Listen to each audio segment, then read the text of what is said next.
একটা বাসা পাল্টানো বলাটা কিন্তু মুখের কথা না। একটা মানুষের অক্লান্ত পরিশ্রমেরও প্রয়োজন আছে। নিজের বাসা রেখে ভাড়া বাসায় যাব ভাবলেই কষ্ট লাগতেছে। আজকে একদিকে মেহমান আসার আনন্দ, অন্যদিকে বাসা পাল্টানোর কষ্ট। নিজের হাতে বাসায় রান্না করে মেহমানদেরকে খাওয়াতে পারিনি তো কি হয়েছে, মামা এসে নিজের হাতে রান্না করে যেভাবে খাওয়ালাম সবকিছু নিয়েই থাকছে আজকের ব্লগ। হ্যালো ব্রেন, আসসালামু আলাইকুম। সবাই কেমন আছেন? আশা করতেছি ভালো আছেন। আমিও ভালো আছি আল্লাহর রহমতে। আমার এই পুরনো ফার্নিচারগুলোকে নতুন করা দেখে অনেক আপুরাই আমাকে মেসেজ দিয়েছিলেন, আপু আপনার এই বাসা দেখতে আর ভালো লাগে না, বাসাটা চেঞ্জ করে ফেলেন। আমি আপনাদের কোনো কমেন্ট বা মেসেজের রিপ্লাই দিই না বলে আপনারা ভাববেন না যে আমি আপনাদের কমেন্ট মেসেজ দেখি না। সবকিছুই দেখি, সবকিছুই পড়ি। তা যে আপুরা এই মেসেজগুলো আমাকে দিয়েছিলেন তাদেরকে বলবো, একটা বাসা চেঞ্জ করা কিন্তু মুখের কথা না, অনেক কষ্টের একটা বাসা চেঞ্জ করা। তার উপর আমার এখন দুইটা বেবি ছোট ছোট, এখন এই বাসাটা চেঞ্জ করা আমার পক্ষে কোনো মতেই সম্ভব না। আর এটা কিন্তু আমরা ভাড়া বাসায় থাকি না, এটা আমার নিজের বাসা। মানে আমার হাজবেন্ডের আরো 3টা ফ্ল্যাট ভাড়া দেওয়া আছে, আর একটা ফ্ল্যাটে আমরা থাকি। তো এই ফ্ল্যাটটা যেহেতু নিজেদের ফ্ল্যাট, তাই এটা ছেড়ে অন্য কোনো ভাড়া ফ্ল্যাটে যাওয়ার এখন আপাতত কোনো ইচ্ছা নাই। যাই হোক,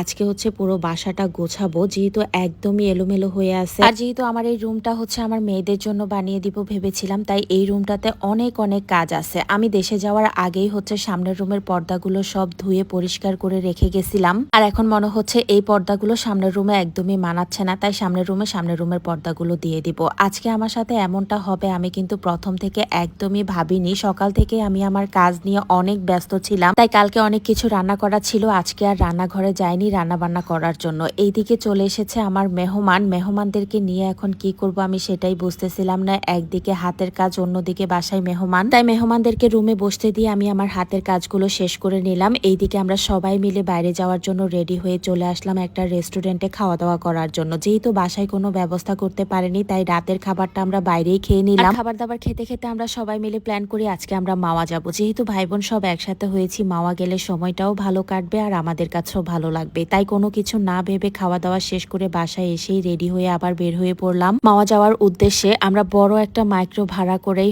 চলে আসলাম মাওয়াতে। আর এখানে এসে দেখি যে আজকে এত বৃষ্টির ওয়েদার, মানে রাতে দেখি যে বৃষ্টি শুরু হয়ে গেছে। আমরা মাওয়া এসে পৌঁছাতে প্রায় 2:30টার মতো বেজেছে। আর অনেকক্ষণ আমরা সবাই মিলে ঘোরাঘুরি করলাম, তারপর খাওয়া দাওয়া করলাম, চা খেলাম, অনেক কিছুই খেলাম, ঝালমুড়ি ফুচকা এগুলো খাওয়ার পর এখন চলে আসলাম ইলিশ মাছ খেতে। মাওয়া এসে ইলিশ মাছ খাবো না তা কি হতে পারে, তাই অনেকগুলো দোকান খুঁজেই একটা দোকানে এই ইলিশ মাছগুলো আমার পছন্দ হয়ে গেছে। মাওয়াতে কোনো বড় ইলিশ মাছ নাই, ছোট ছোট সব ইলিশ মাছ, কিন্তু এই দোকানটাতে অনেক বড় বড় ইলিশ মাছ ছিল, তাই আমি 2টা বড় ইলিশ মাছ পছন্দ করে নিয়ে নিলাম। এইদিকে মাছ কাটতে এসে দেখি যে অনেক বড় সিরিয়াল, মানে আমাদের আগে অনেকগুলো মাছ ছিল, তারপরে আমাদের মাছগুলো। আর এখানে সব থেকে বড় মাছ ছিল আমারগুলা, মানে আমি যে মাছগুলো নিয়েছি সেগুলোই ছিল সব থেকে বড় মাছ। যাই হোক, এটা দেখে আমার কাছে অনেক বেশি খুশি লাগতেছিল, যেহেতু কষ্ট করে অনেক দোকান খুঁজে এই মাছগুলো বের করেছি, তাই মনের মধ্যে অনেকটাই খুশি লাগতেছে। তারপরে ফাইনালি আমাদের পালা চলেই আসলো। এই তো এখন মাছ যে মামাটা কাটে সেই মামাটা আমাদেরকে সুন্দর করে সবগুলো মাছ কেটে দিচ্ছে। আমি বললাম যে 20 পিস করার জন্য, যেহেতু আমরা মানুষ